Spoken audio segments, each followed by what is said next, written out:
असद इमरान खान, न्याजी साहब और न्याजी साहब के तमाम यूथिए, ये बात शायद अब उनके जहन में आ चुकी है कि 9 मई हमलों में मुलव्वस जितने भी लोग थे उन्हें सज़ाएं अब मिलनी है, उन्हें सज़ाएं मिलना अब शुरू होनी है। पहले तो कुछ भी नहीं था, पहले तो उश्रे अशीर भी नहीं था, लेकिन अब शायद ये सब लोग जान चुके हैं कि अब सज़ाएं बाकायदा मिलना शुरू होनी है और ये मुकदमे हो सकता है फ़ौजी अदालतों में चलाया जाए।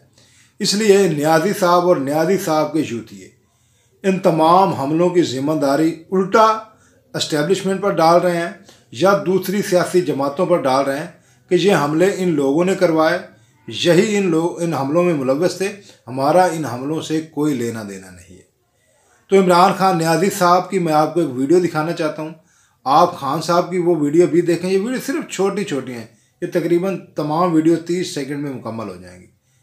आप इमरान खान न्याजी साहब की वो वीडियो भी देखें जहां न्याजी साहब अपने वर्करों को पहचानने से इनकार कर रहे हैं। सियासी वर्कर होने के नाते सियासी वर्कर के लिए ये सबसे बड़ी दुख की घड़ी होती है कि उसका लीडर उसको पहचानने से ही इनकार कर दे।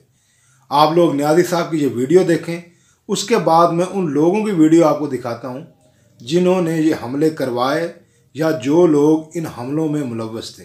ये वीडियो ज़रूर देखिएगा, आपको सब पता चल जाएगा ये हमले किसने करवाए, कौन मुलव्वस थे और न्याजी साहब क्यों इन हमला करने वालों को पहचानने से इनकारी हैं।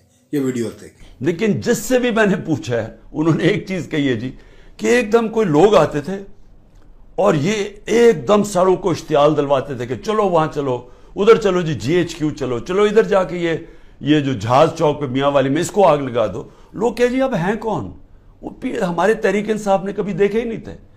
बताएं तो सही वो शक्लें क्या कहना चाहेंगे आज के दिन के बाद? कोर कमांडर की तरफ जा रहे हैं। ना किसी हाजी का ख्याल रखा जाएगा, ना किसी हाफिज का ख्याल रखा जाएगा। तो इस मुल्क का खाना जंगी हो गया अगर खान साहब को कुछ इमरान खान को जिस अंदाज से गिरफ्तार किया इन्होंने, ये इनको भूल गए हैं। ये हिसाब होगा। हमारा लीडर को तुमने तकलीफ दी है ना, अभी नहीं मौका है, उसको छोड़ दो। हर माँ, हर बेटी, हर बुजुर्ग, हर जवान, हर बच्चा, चलो चलो